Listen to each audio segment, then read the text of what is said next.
How to send email in Yahoo. So if you want to send email in Yahoo, then first of all open up a browser, any browser that you're comfortable with. I'm here with Google Chrome browser, and then on the search bar, search for yahoo.com, and then it will take you to the website. And on the upper right corner, you will have mail. Click on mail, and here it will take you to your mail.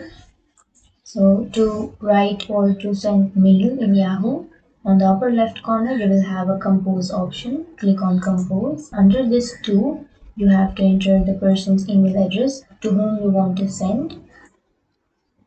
And after entering that, you have to enter some subject about the topic. And then here you have to write the mail. And after writing the mail, you can simply click on send. And that's it, guys. That's how you send email in Yahoo. And if you have any questions, feel free to comment below.